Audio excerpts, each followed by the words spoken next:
This is RTV6 News at 6, working for you. We're swirling around the drain here.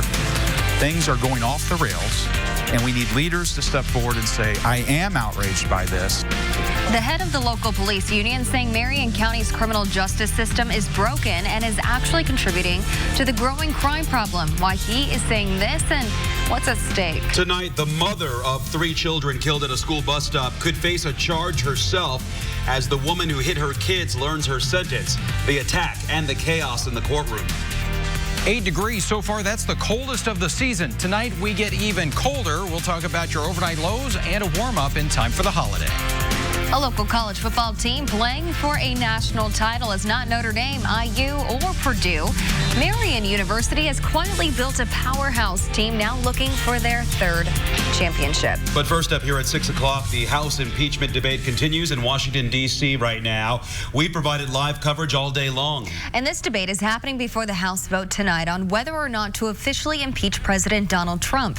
That vote is expected to send the 2 charges against the president onto the Senate for a January trial. When the vote happens this evening, we will bring it to you live right here on RTV6. New tonight, a major development involving the sentencing for the woman who hit and killed 3 children at a school bus stop in Fulton County. Tonight, the children's mother may be facing a battery charge after an outburst in court. Cameras were rolling as Brittany Engel was led out of the court in handcuffs. Prosecutors say she could face a battery charge stemming from today's attack. Well, that all came as the sentencing hearing for Alyssa Shepard wrapped up for hitting and killing Engel's 3 children. A judge sentenced Shepard to 4 years in prison, 3 years of home detention, and 3 years of probation. Her license will also be suspended for 10 years. Shepard hit and killed 6-year-olds Xavier and Mason Engel and their 9-year-old sister Olivia Stahl in October of last year.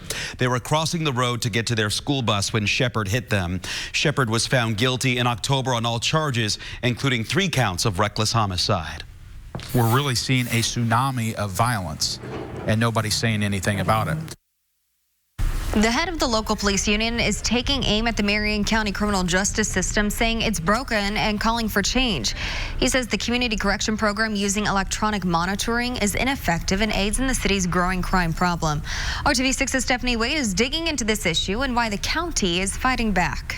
People are dying and being critically injured in our streets, and no one will even come out and say, I'm outraged by this. Now on the 5th consecutive year of record high murder rates in Indianapolis. In the last 40 days, we have had 80 people shot, 29 people stabbed, and 23 people killed. The head of the city's Fraternal Order of Police is calling out a problem he says is allowing criminals quickly back out on the streets to commit crime. We have more offenders on ankle bracelet monitoring than any other city in the nation. Right now, there are over 4,000 offenders on electronic monitoring in Indianapolis, more than double any other city in the country. Does 4,000 people on electronic monitoring sound like a lot to you?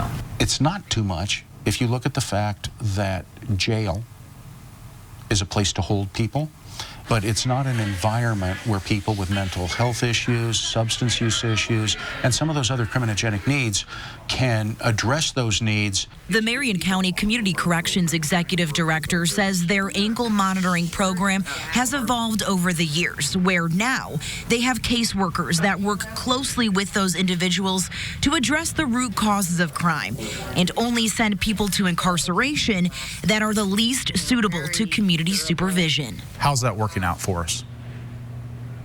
We have had 609 people murdered in the last 4 years. Snyder questions how effective electronic monitoring is when he says the city finds about 100 ankle bracelets a month that have been cut off by offenders, some even found at crime scenes. We've had shootings, stabbings, robberies, domestic violence, and we'll find cut off ankle bracelets somewhere in the area.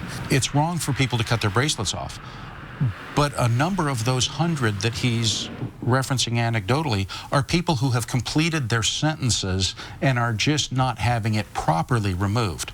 Of the ones that are cutting them off criminally, that's an escape under Indiana statute, and we address it immediately. When we apprehend you, we charge you with escape guess what you get? You get an automatic $500 cash bond, and you're released right back out. Working for you, Stephanie Wade, RTV6. And the community corrections director says it costs less than $5 a day to have a bracelet on somebody, as opposed to the substantially higher cost of incarceration. Ankle bracelets can also help solve crimes when they do happen because they can locate where the bracelet was found. It is a cold evening in central Indiana, but when you wake up in the morning, it will be much colder, and we want to prepare you for this. So we want to get right to Storm Team 6's Kyle Mount. So what are we in store for? Lay it on us. Yeah, it looks like we're in store for the coldest night that we've had so far this season. And we've had a couple of cold ones there in the month of November, but the sunshine we enjoyed today, that now means those skies are clear tonight. There's no blanket of cloud cover, and we're already falling pretty quickly. Our temperature into the teens in Indianapolis at 17, at 16 for you in Kokomo. Still holding on to the lower 20s, though, in Bloomington at 23. And yeah, it feels a little bit colder. It already feels like we're in the single digits. Indy and Lafayette, wind chills at 8, feels like 9 in Peru, and 10 in Muncie. Satellite and radar very quiet. We had a few of those clouds lingering over northern communities, but even those fading away. So our temperature will go to 15 degrees by 7 o'clock, and we are in the single digits already at 10 o'clock tonight. That wind will begin to relax a little bit here, go about 5 to 10 miles per hour. So tomorrow morning, looking at a low in the city of 6 degrees. That is very cold. It's not a record, though. That is 12 below, set way back in 1884. We'll talk about a warm-up that is going to kick in here before too long in just a few minutes. And from our Call 6 Investigates team, a Carmel police officer on paid administrative leave for the past 3 months amid drunk driving charges has faced similar accusations in the past. Brian Hood is on paid leave following his September drunk driving arrest. Call 6 Investigates found in 2011, Hood was arrested for public intoxication after police were dispatched to a prowler call on Shackmack Drive. Yet it's unclear how the Carmel Police Department handled the 2011 incident or whether Hood was disciplined. It appears the records were expunged. Hood has been with the department since 2000 and is scheduled for trial on February 5th, 2020 on the drunk driving charges. And Carmel PD officer on leave for OWI charge had police arrest an IU Bloomington student in connection to a string of arsons around campus. Investigators tell us the student is accused of setting 10 fires in trash cans in women's restrooms in Rawls Hall and Jordan Hall. An IU spokesperson says there was only minor damage and no one was hurt. We are not naming the student because prosecutors have not charged that person yet. A program that helps people who live in food deserts get access to fresh food is expanding. The Lyft Grocery Access program kicked off over the summer on the Far East side as part of Mayor Hogsett's plan to help people who don't live near a grocery store. Residents there have taken more than 1,000 rides to grocery stores, paying just $1 each way.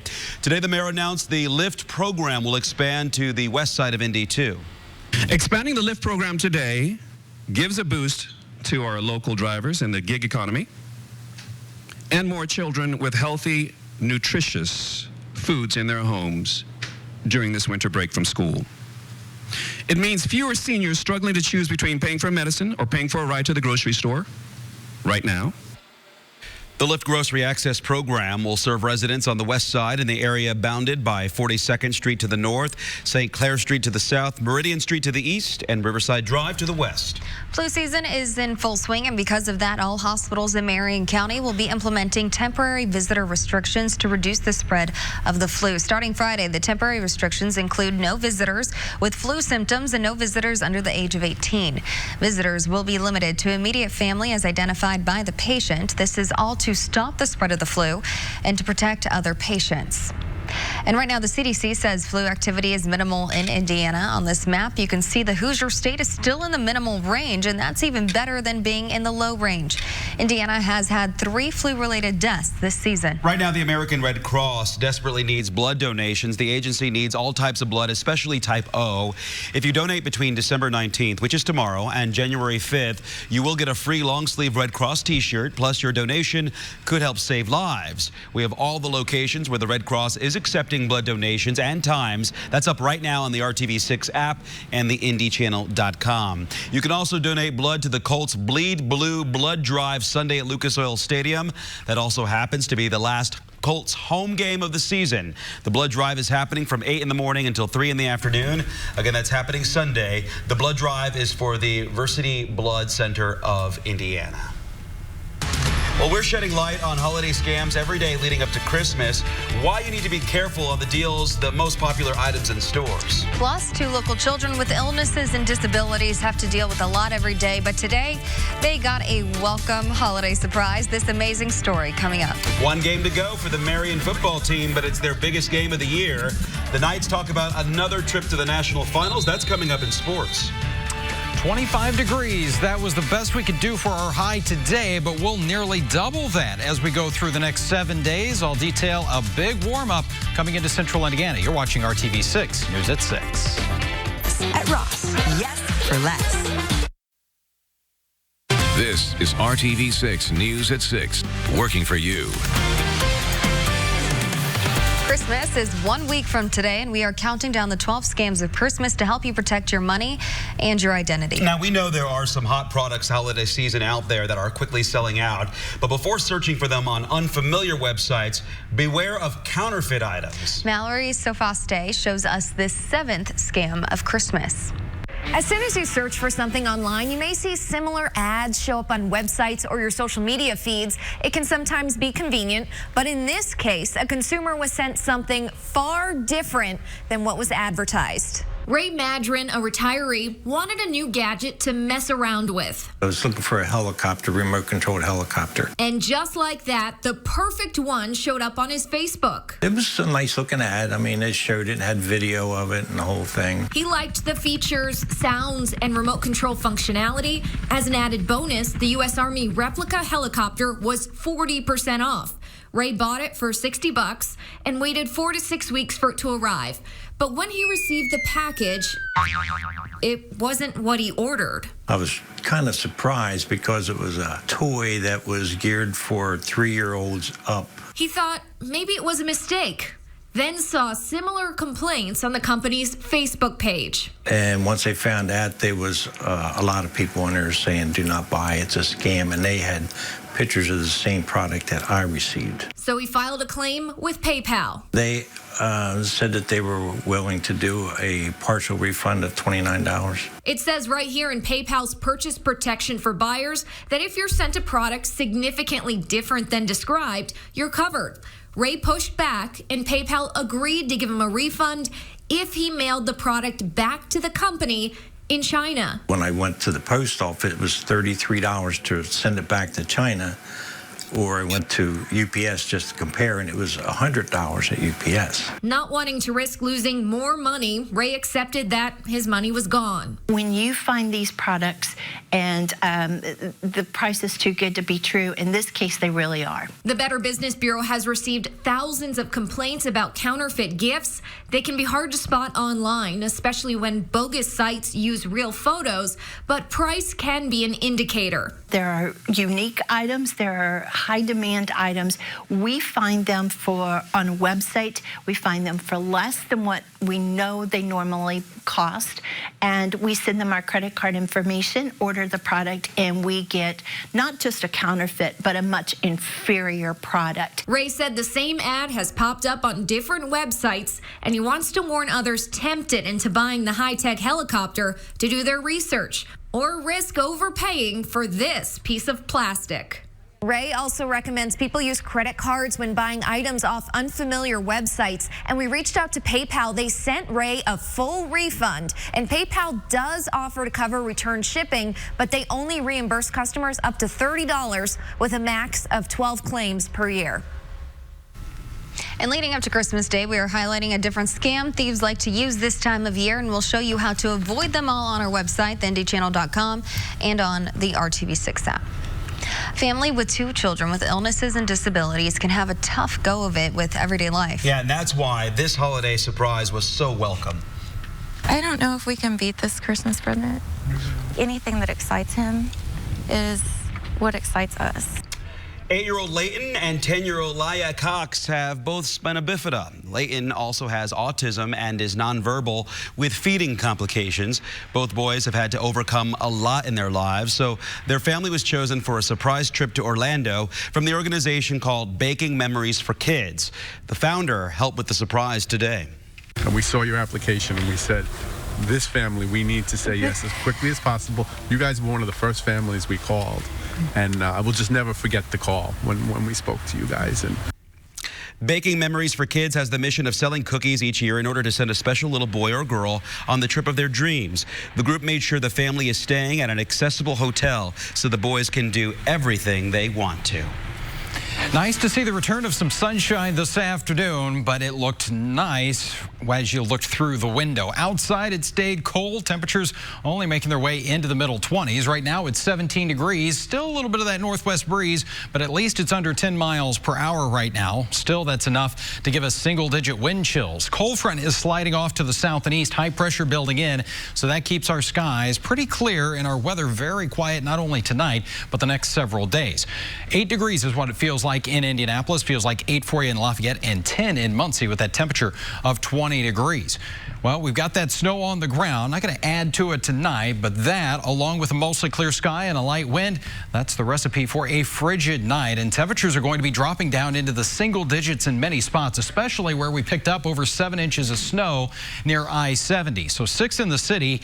8 degrees in Lafayette tomorrow morning, 10 in Columbus, where you got a little less snow on the ground. And even though the wind should be fairly light in the morning, still we're going to have wind chills that are right around 0. So you are going to need all those winter layers. And even as we go into the afternoon, the wind's actually going to pick up a little bit. So wind chills will only make their way into the 20s. The actual temperature will improve here, and with lots of sunshine in our Thursday forecast, we'll get back to just a little bit above that freezing mark. So we'll start to melt some of that snow away, but it is going to be a little bit of a process here. Again, temperatures, less snow, you got warmer numbers. 39 for you in Bloomington, 32 tomorrow afternoon in Peru and Kokomo. And temperatures will continue a little bit of a warming trend here as we go through the end of the week. We've got some more clouds around on Friday, but numbers will approach the 40-degree mark, and I think some locations will get into the lower 40s. And then look at this map. This is above average for the temperature trend as we go December 23rd, so just ahead of Christmas and beyond to December 27th. So it looks like we are going to be heating things up a little bit, and we'll put the numbers with that as we go into your 7-day planning forecast here. We've got a mix of clouds and sunshine over the next few days. There's the return of the 40s. Saturday and Sunday, we got 41 for you and 42 respectively, and we'll actually get into the middle and upper 40s here for Christmas Eve. So it doesn't look like we're going to have any travel plans ahead of the Christmas holiday and Christmas Day itself. Not likely to be a white Christmas because all the snow is going to be gone at that point. 46 will be the high there. Let's send it across studio now, and Brad Brown with your sports update. Kyle, thanks. How about the Pacers last night? 105-102 win over the Lakers, getting plenty of attention. Indiana trailed by 10 early, down 5 with 3 minutes to go, but a big finish from Malcolm Brogdon. And 26 points from Domantas Sabonis snapped a 14-game road winning streak for the Lakers. The Pacers host the Kings coming up on Friday night. And good evening, everyone. So, what do the Colts have left with 2 games still on the schedule? Their playoff chances were squashed with Monday's loss at New Orleans. I guess 8-8 would look better than 6-10 or 7-9. And pride is always a very locker room answer. Otherwise, it'll be a matter of just not getting anyone hurt before it's all done. Some good news for the team this week, though. Darius Leonard and Quentin Nelson selected to the AFC Pro Bowl roster. For Leonard, it comes after a strong snub of a record-setting 2018 season. Continued to devastate defenses, though, here in 2019. Darius talked today about the honor and was still a bit surprised. I was definitely shocked. I was on the way to the Pacer game, so I wasn't going to look for it. I wasn't looking at games, so then on the way to the game, Coach Wright called me and just told me the news. So I was excited, told the wife, and kind of went from there. Coming from where I came from, all the adversity that I had to go through, and then coming here, and I was just proving everybody wrong, kind of feel good. More from the Colts at 11 tonight. Coach Wright talking about Sunday's matchup against the Panthers. The Marion football team will play for another national title this week, and that headline is not new for the program, but it has been a long while since they've been in this position, and they're hoping to make it worth the wait. Here's a closer look in our Sports Extra Spotlight. Practicing in sub-freezing weather is not exactly ideal, but playing football this late into December The Marion Knights are just fine with that. It's great to be able to, to win and all that, but, I know just for me personally, I'm having so much fun coaching this group of guys. The fact that this team gets to stay together, for as long as possible is really the blessing in the whole thing. An unbeaten regular season led to an even more impressive run through the playoffs. The Knights were pushed to come from behind a couple times, but experience is paying off in a big way. Never quit. We take it day by day in practice, so when the time comes, when we face adversity in the game, we never quit, never give up. We just rely on our technique and our skill that our coaches teach us, and we succeed. Much of that experience came from the disappointment of an unbeaten team losing in the first round last year. The Marion seniors specifically now savoring their first trip to the finals. Everyone's excited to play. I'm excited to play, I know that. For our seniors, it's been everything to us. We want to make sure we go out with a bang, so every day we come out ready to go for practice. The atmosphere has been pretty well on campus. Everybody just left off campus now, so now it's just us, and we're just locking in, getting ready. Without that experience, I don't know if we're able to do what we've done the last couple of weeks. So, our guys have grown, and again, I'm just really proud of the leadership and the work ethic. An amazing run of success this decade for Marion. This is their 4th national title game appearance, going for a 3rd championship win. They will take on Morningside, Iowa. And the title game, that's on Saturday down in Ruston, Louisiana. We're back to finish up tonight's news at 6 after one more break. Easy Boy Furniture Galleries. Live life comfortably. Welcome back, and take a look at the RTV6 photo of the day. Meet Hurley, a beautiful chocolate lab there. Hurley has been enjoying the first big snows of the year. Looks like he's having a blast, and looks like Hurley put his head down in the snow a couple of times. Looks like fun. Yeah. Thanks to Amanda and Brian Stevens for sending us this photograph. You can email your photo of the day to news@wrtv.com. And keep the pets safe tonight. We're in the single digits tomorrow morning. Cold one out there. All right. Thanks for joining us. See you at 7.